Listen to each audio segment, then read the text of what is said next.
பிப்ரவரி 5ஆம் தேதியோட news paper பார்த்துட்ருக்கோம். Dinamani news. First வந்து பார்த்திங்கன்னா, இன்றைக்கி எப்பயும் போல் நம்ம வந்து திருக்குறள் பார்த்துருவோம். திருக்குறள் என்ன போட்டிருக்காங்க அப்படின்னு பார்த்தீங்கன்னா, மனதின் அமையா தவறை எனைத்து ஒன்றும் சொல்லினால் தேரற்பாற்று அன்று. திருக்குறள் எண் 823, அதிகாரம் கூடா நட்பு. மனதினால் தம்மோடு பொருந்தாமல் பழகுகின்றவரை அவர் கூறுகின்ற சொல்லை கொண்டு எத்தகைய ஒரு செயலிலும் நம்பி தெளியக்கூடாது. நெக்ஸ்ட் வந்து நியூஸ் பார்க்கலாம். முல்லை பெரியாறு பிரச்சனைக்கு புதிய தீர்வு. இந்த நியூஸில் என்ன கொடுத்துருக்காங்கன்னா, இந்த சென்டர் பேஜில் கொடுத்துருக்க நியூஸ் தான் இது. கட்டுரை மாதிரி யாருன்னா பல நெடுமாறன் அவரோட கட்டுரை இது. முல்லை பெரியாறு அணை வந்து இப்போ எங்கே இருக்குது அப்படின்னு பார்த்தீங்கன்னா, எக்ஸாக்டாக இடுக்கி டிஸ்ட்ரிக்டில் கேரளாவில் தான் அமைஞ்சிருக்கு. அணை இருக்கிற இடம் வந்து கேரளாவில் இருக்குது. பட் வந்து அதோட பராமரிப்பு பணி எல்லாமே நம்ம தமிழ்நாட்டை சேர்ந்தவங்க தான் பண்ணிகிட்ருக்காங்க. தமிழ்நாடு கவர்மெண்ட் தான் பண்ணிகிட்ருக்காங்க. மேற்கு தொடர்ச்சி மலையிலேருந்து ஆரம்பித்து கேரளாவுக்கு தான் அந்த வந்து மேற்கு நோக்கி பெரிய ஆறு அங்கே வந்து போகிறதுனால அந்த இடத்துக்கு பெரியார் அப்படின்னு, பெரியார் அணை அப்படின்னு பேர் வந்தது. இதுதான் வந்து பெரியார் அணையோட ஃபஸ்ட்டு ஒரு தெரிஞ்சிக்க வேண்டிய ஒரு விஷயம்.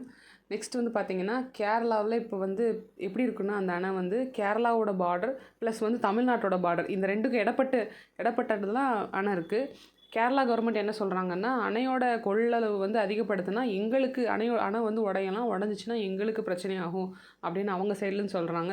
தமிழ்நாடு கவர்மெண்ட் வந்து இல்லை, ஸ்ட்ராங்காக தான் இருக்குது அணைன்னு மறுபடியும் ப்ரூவ் பண்ணிக்கிட்டே இருக்காங்க. இதுதான் வந்து போயிட்டுருக்கு. அவங்க மறுபடியும் அப்பீல் பண்ணிட்டு தான் இருக்காங்க. இல்லை, நீர்த்தேக்க அளவை வந்து அதிகப்படுத்துனீங்கன்னா எங்களுக்கு பிரச்சனையாகும், ஸோ வந்து நாங்கள் வேற ஒரு அணை கட்ட போகிறோம், இது வேண்டாம் அப்படின்ற மாதிரி சொல்லிகிட்ருக்காங்க.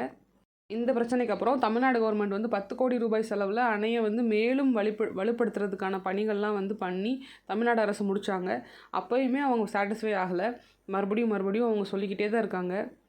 இது ரொம்ப வருஷத்துக்கு முன்னாடி கட்டினதுனால அது பலவீனமாக இருக்குது அப்படின்ற மாதிரி சொல்லிகிட்டே இருக்கிறாங்க. நம்ம சைட்லேருந்தும் வந்து இல்லைன்றதை ப்ரூஃப் பண்ணிக்கிட்டே இருக்கிறாங்க. பெரியார் அணையோட கொள்ளளவு வந்து 152 அடி உயரம் வரைக்கும் நீர் தேக்கலாம். அப்படி தேக்கிறதுக்கு மூலமாக தமிழ்நாட்டுக்கு 299.30 நீர் கிடைத்து வந்தது. இதன் மூலம் வந்து தேனி, திண்டுக்கல், மதுரை, சிவகங்கை, ராமநாதபுரம் அப்படின்ற இந்த மாவட்டங்களுக்கெல்லாம் 2 லட்சம் ஏக்கர் நிலங்கள் பாசன வசதிக்கு அந்த நீர் வந்து யூஸ்ஃபுல்லாக இருந்திருக்கு. மொத்தம் 5 மாவட்டங்களோட நீர் ஆதாரமாக வந்து இந்த பெரியார் அணை வந்து விளங்குது. தொடர்ந்து கேரளா கவர்மெண்ட் வந்து நிறைய வந்து சொல்லிகிட்டே வர்றாங்க, இது பிரச்சனை அது பிரச்சனை இப்படி ஆயிடலான்னு சொல்லி நிறையா புகார்கள் வந்துகிட்டே இருந்திருக்கு. இருந்தாலுமே வந்து நம்ம சைடு தமிழ்நாடு கவர்மெண்ட் பண்ண வேண்டிய விஷயங்கள்லாம் கரெக்டாக பண்ணிகிட்ருக்காங்க. மத்திய நீர்வள ஆணையம் வந்து ஆல்ரெடி சொல்லியிருந்திருக்காங்க, இதெல்லாம் செய்யுங்கன்னு சொல்லி, அதை வலுப்படுத்துறதுக்காக செய்யுங்கன்னு. அதெல்லாம் செஞ்சுக்கிட்டே வர்றாங்க. நிலநடுக்கம் உட்பட்ட பல்வேறு கோணங்களில் வந்து அணை வந்து பாதுகாப்பு குறித்து ஆராயப்பட்டுள்ளது. நீர் தேக்கி வைக்கும் உயரத்தை 142 அடியாக உயர்த்தினால் ஆபத்து ஏற்படும்னு அவங்க சொன்னாங்க. இருந்தாலும் வந்து அதை சரி பண்ணி உச்சநீதிமன்றமே வந்து அதுக்கான தீர்ப்பை கொடுத்துட்டாங்க. 152 அடி வரைக்கும் உயர்த்தலான்னு சொல்லிட்டாங்க. இப்போ கேரளா கவர்மெண்ட் என்ன பண்ணிகிட்ருக்காங்கன்னா, பெரியார் அணைக்கு கீழே ஒரு அணையை கட்டி அங்கே வந்து மின் உற்பத்தி செஞ்சிட்ருக்காங்க. அங்கே வர்ற தண்ணீர் வந்து இங்கே தேங்கி நின்றதுனால, பெரியார் அணையில் தேங்கி நின்றதுனால அங்கே கம்மியாக வருது. அதை சரி பண்ணணும் அப்படின்ற ஒரே காரணத்துக்காக தான் இந்த மாதிரி புகார்கள்லாம் அளிக்கிறாங்கன்றது ஒரு சாரார் வந்து பேசப்படுறாங்க. பெரியார் அணையிலிருந்து வழிந்தோடி நீர் அனைத்தும் இடுக்கி அணைக்கு சென்று நிரம்பி அங்கிருந்து கடலுக்கு செல்கிறது. கேரளாவுக்கு வந்து நம்ம தமிழ்நாட்டிலேருந்து ஆயிரக்கணக்கான டன் அரிசி வந்து இங்கேருந்து அனுப்பப்படுது. இவற்றை உற்பத்தி செய்ய வந்து எவ்வளோ தண்ணி தேவைப்படும், அவ்வளோ தண்ணியும் வந்து அவங்க சைட்லேருந்து தரப்போகிறது கிடையாது. ஆனால் வந்து அவங்க நெல்லை மட்டும் வாங்கிட்டு தண்ணீரை தரமாட்டுறாங்க அப்படின்ற மாதிரி அவர் சொல்லியிருக்காரு. உச்சநீதிமன்ற பரிந்துரையின்படி ஒரு குழு அமைச்சிருந்தாங்க. அந்த குழு அமைச்சு அது மூலமாக தான் எல்லா வேலையுமே நடந்துகிட்ருக்கு. இப்போ வர பராமரிப்பு பணியெல்லாம் அதுதான் நடந்துகிட்ருக்கு. ஆனாலும் வந்து அவங்க அதை ஒரு பொருட்படுத்த மாட்டுறாங்க கேரளா கவர்மெண்ட்டுன்றதை ஒரு குற்றமாக சொல்லியிருக்காங்க. இப்போ புதிய தீர்ப்பில் என்ன சொல்லியிருக்காங்கன்னா, பெரியார் அணை வந்து அணையிலேருந்து தமிழகத்துக்கு நீர் கொண்டு செல்லும் அணையின் 100 அடி நீர்மட்டத்தில் புதிதாக வந்து ஒரு குகை கால்வாய் வந்து வெட்டணும். அந்த கால்வாய் வந்து எப்படி இருக்கணும்னா 4 கிலோமீட்டர் நீளமும் 6 மீட்டர் வந்து அகலமும் கொண்டதாக அமையணும். அதில் வந்து இவ்வாறு அமைந்தால் வந்து அணையின் சேரும் மிகை நீர் இக்கால்வாய் வழியாக தமிழகத்துக்கு சென்றுவிடும். எனவே வெள்ளப்பெருக்கு வந்து ஏற்படும் போது அணைக்கு எந்த பிரச்சனையுமே இருக்காது, ஆபத்து வராது அப்படின்னு சொல்லி அறிவுரை வழங்கியிருக்காங்க. இதுக்கப்புறமும் அணையின் வலிமை குறித்து ஐயம் ஏற்பட்டால் அணையை வளிமையப்படுத்தும் வகையில் கான்கிரீட் தூண்களும் சுவர்களும் எழுப்பப்பட வேண்டும் அப்படின்னு சொல்லியிருக்காங்க. என்னதான் வந்து அவங்க அறிவுரை கொடுத்தாலும் அது வந்து கேரளா கவர்மெண்ட் வந்து செவிசாய்க்க மாட்றாங்கன்ற ஒரு வருத்தத்தோட இந்த கட்டுரையை முடிச்சிருப்பாங்க. இதுதான் வந்து பெரியார் அணையை பற்றின விஷயங்களும், பெரியார் அணை எங்கே இருக்குது, எப்படி இருக்குது, எதுக்கு என்ன பிரச்சனை போயிட்டுருக்கு, இப்போ அதுக்கு என்ன தீர்ப்பு வந்து ஃபைனலாக கொடுத்துருக்காங்கன்றது பார்த்தாச்சு. நெக்ஸ்ட் நியூஸ் பார்த்தீங்கன்னா, மனித மூளைக்குள் ஊடுருவும் நுண்ணெகிழிகள் அப்படின்னா என்ன நம்ம ஃபஸ்ட்டு தெரிஞ்சுக்கணும். இதை வந்து யார் சொல்கிறாங்கன்னா, சுப்ரியா சாஹூ அப்படின்ற மக்கள் நல்வாழ்வுத்துறை செயலாளர்னு சொல்லியிருக்காங்க. பொதுவாக வந்து 5 மில்லிமீட்டருக்கு குறைவாக அனைத்து வகையான பிளாஸ்டிக்கும் 5 மில்லிமீட்டருக்கும் குறைவாக இருக்க அனைத்து வகையான பிளாஸ்டிக் துகள்களை வந்து நுண்ணெகிழிகள் அப்படின்னு சொல்லப்படுறாங்க. ஓகேவா? நுண்ணெகிழிகள்னால் அதுதான். 1997லேருந்து 2024 வரையிலான அந்த காலகட்டத்தில் பல்வேறு உடல் கூராய்வுகள் வந்து நடந்திருக்கு. அந்த உடல் கூராய்வில் 12க்கு மேற்பட்டவங்களுக்கு மூளையில் நெகிழிகள் வந்து நெகிழி துகள்கள் வந்து இருந்தது கண்டுபிடிக்கப்பட்டதாமா. சிலருக்கு சிறுநீரக பகுதியில், சிலருக்கு கல்லீரல் பகுதியில் இருந்திருக்கு. அது மட்டும் இல்லாமல் மனித உடம்புல இரத்த விந்தணு, தொப்புள் கொடி, தாய்ப்பால் இந்த மாதிரி நுண்ணெகிழிகள் வந்து கலந்திருப்பதை வந்து ஆய்வு மூலமாக கண்டுபிடிச்சிருக்காங்க. இது அதிர்ச்சியான தகவலாக இருக்குது. டிமென்சியா அப்படின்ற அந்த மறதி நோய் இருக்கிறவங்களுக்கு மூளையில் கூட அந்த நுண்ணெகிழி வந்து இருந்தது கண்டுபிடிக்கப்பட்டதுன்னு போட்டிருக்காங்க. ஸோ வந்து டிமென்சியா அப்படின்ற மறதி நோய்க்கும் இந்த நுண்ணெகிழிகளுக்கும் ஏதோ ஒரு இடையே தொடர்பு இருக்குதுன்னு சொல்லியிருக்காங்க. அதை வந்து கண்டுபிடிச்சிருக்காங்க. உணவு, நீர், காற்றுன்னு நம்ம என்னென்ன நம்ம சுற்றி இருக்கோ அதில் எல்லாமே நுண்ணெகிழிகள் வந்து நிறைஞ்சிருக்குன்னு சொல்கிறாங்க. நெகிழி என்பது புறச்சூழலுக்கான அச்சுறுத்தல், மக்கள் ஆரோக்கியத்திற்கும் மீதான அச்சுறுத்தலாக இருக்குதுன்னு இந்த நியூஸில் சொல்லி முடிச்சிருக்காங்க. நெக்ஸ்ட் நியூஸ் பார்த்தீங்கன்னா, அனைத்து சுங்கச்சாவடிகளிலும் கழிவறை வசதிகள். மக்களவையில் மத்திய அரசு தகவல். இப்போ தூய்மை பாரதம் அப்படின்னு சொல்லப்படுற க்ளீன் இந்தியா அந்த திட்டத்தை பற்றி கேள்வி எழுப்பியிருக்காங்க மக்களவையில். இது தொடர்பாக எழுதப்பட்ட கேள்வியாக இருக்குது. கேள்விகள் கொஷின்ஸ் வந்து எப்படி ரைஸ் பண்ணுவாங்கன்னா, எழுதுவாங்க, இல்லாட்டி ஷார்ட் நோட்டீஸ் கொடுப்பாங்க. இதில் எழுதப்பட்டு கேட்டிருக்காங்க. அந்த கேள்விக்கு வந்து அது தகவல் வந்து கொடுக்குறாரு யாருன்னா, மத்திய சாலை போக்குவரத்து மற்றும் நெடுஞ்சாலைத்துறை வழங்கிய தகவலை கொண்டு ஊரக வளர்ச்சித்துறை அமைச்சர் சிவராஜ் சிங் சௌஹான் வந்து சொல்கிறாரு.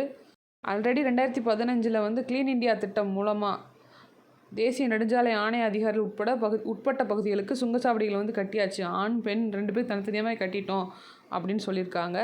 தொடர்பாக ஏதாச்சும் பிரச்சனை இருந்துச்சுன்னா ராஜ மார்க் யாத்ரா அப்படின்ற செயலி மூலமாக புகார் அளிக்கலான்னு சொல்லி அதை செயலியை உருவாக்கியிருக்காங்க. கரெக்டாக அந்த வசதியை செஞ்சு தராத அமைப்பு மேலே வந்து 1 லட்சம் வரை அபதாரம் விதிக்க முடியும். அது வரையில் இதுவரை 46 லட்சம் அபதாரம் வந்து விதிக்கப்பட்டுள்ளதுன்னு சொல்லியிருக்காரு. தேசிய நெடுஞ்சாலையில் 40லேருந்து 60 கிலோமீட்டர் இடைவெளிக்கு ஒன்று என்ற அடிப்படையில் கழிவறைகள் உட்பட சாலையோர வசதிகள் வந்து செய்து கொடுக்கப்பட்டுள்ளது அப்படின்னு முடிச்சிருக்காரு. ராஜஸ்தானில் மட்டும் பார்த்திங்கன்னா அதிகபட்சமாக 58 கழிவறைகள் வந்து கட்டியிருக்காங்களாம்.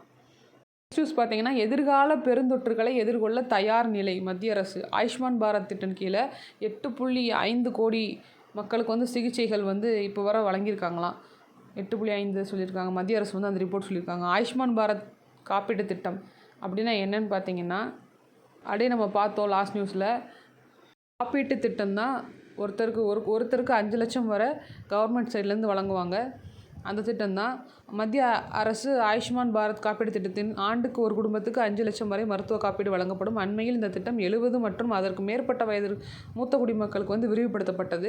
திட்டம் தொடர்பாக மாநிலவையில் எழுதப்பட்ட கேள்விகளுக்கு மத்திய சுகாதாரத்துறை அமைச்சர் வந்து JB நட்டா அளித்த பதில், நிகழாண்டில் ஜனவரி 31 வரையிலான காலத்தில் ஆயுஷ்மான் பாரத் மருத்துவ காப்பீட்டு திட்டத்தின் கீழ் பயனாளிகள் வந்து எத்தனை பேருன்னா 8.5 கோடி பேர் அதிகமான சிகிச்சை வந்து அளிக்கப்பட்டது.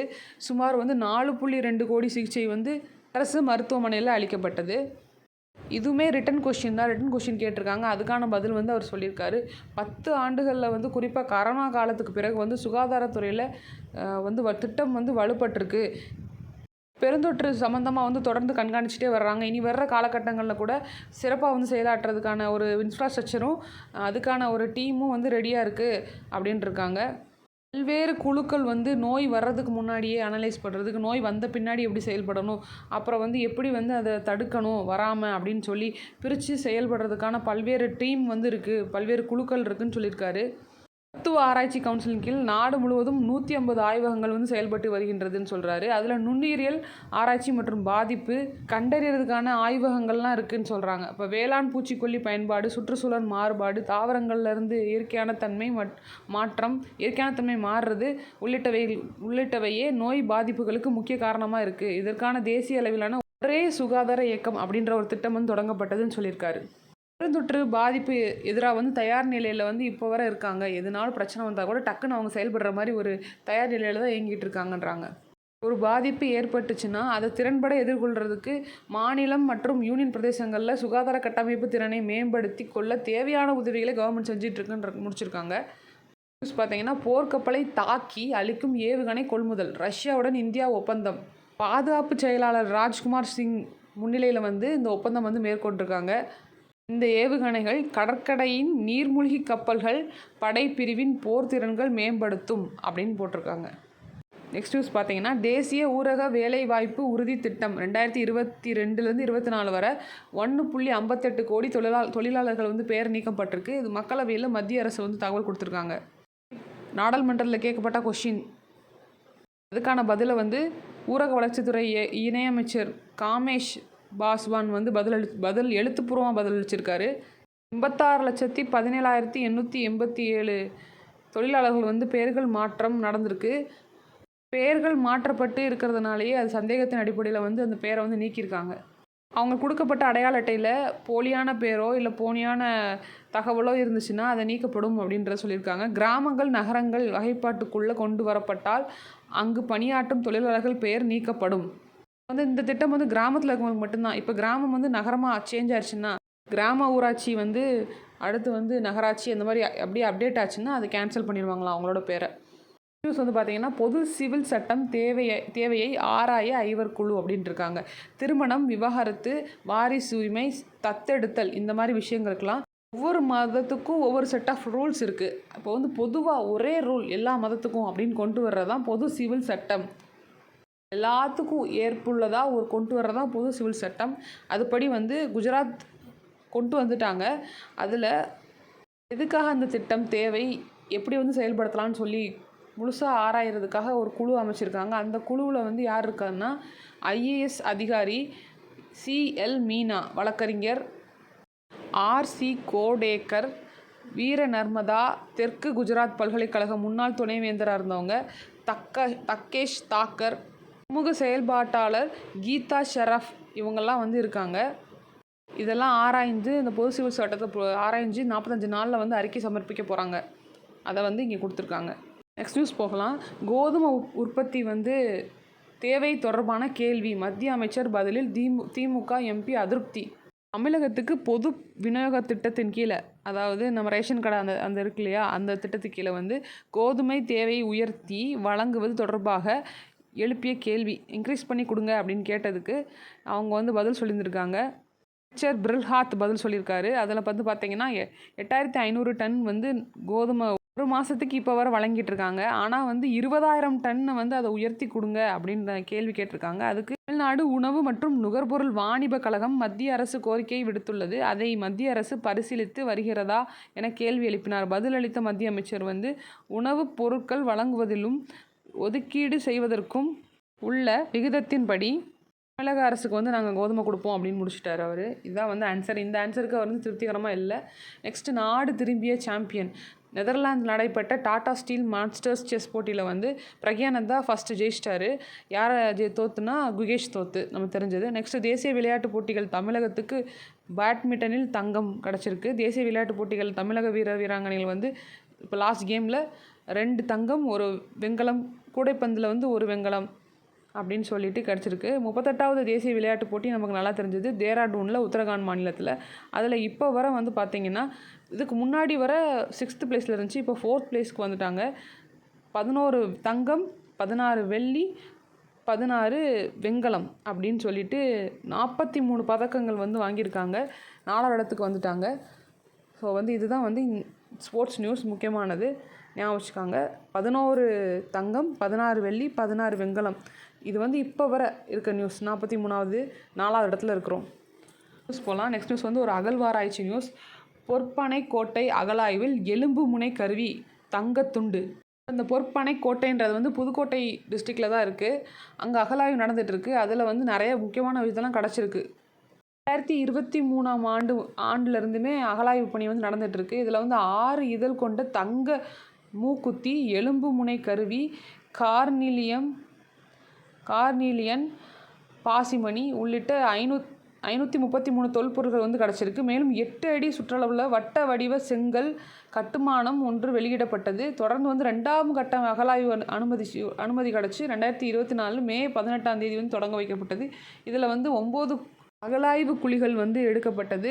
அதில் வட்ட சில்கள், கண்ணாடி மணிகள், கண்ணாடி வளையல்கள், மாவு கல் மணிகள், கிறிஸ்டல் மணிகள், இரும்பு ஆணிகள், சுடுமண்ணாலான சக்கரம், அஞ்சானங்கோல், செம்பு காசு, தேய்ப்புக்கள், அரைக்கல், கோட்கல்மணி, களி, எலும்பு முனை கருவி, செம்பு மணிகள், சூது பவள மணிகள், குளவிக்கல், சுடுமண்ணாலான காதணி, இரும்பு மற்றும் செம்பிலான பொருட்கள் அப்படின்னு சொல்லிட்டு 1743 தொல்பொருட்கள் வந்து கிடச்சிருக்கு.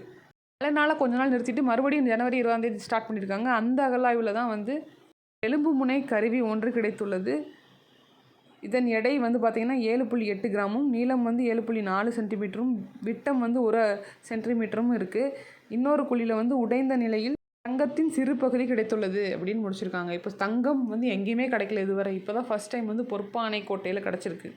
பார்த்திங்கன்னா கலைஞரோட புக்ஸ் எல்லாம் மொத்தமாக சேர்த்து ஒரு வெப்சைட் வெளியிட்டிருக்காங்க. அந்த வெப்சைட்டுக்கு பேர் என்னன்னு பார்த்தீங்கன்னா கலைஞர் கருவூலம் அப்படின்னு பேரிட்டிருக்காங்க.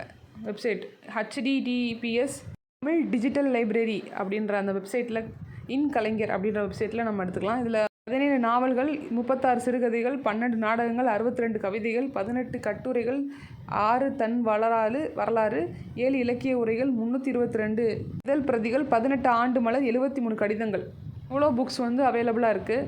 ஸோ இதுதான் வந்து February 5 நியூஸ். தேங்க்யூ.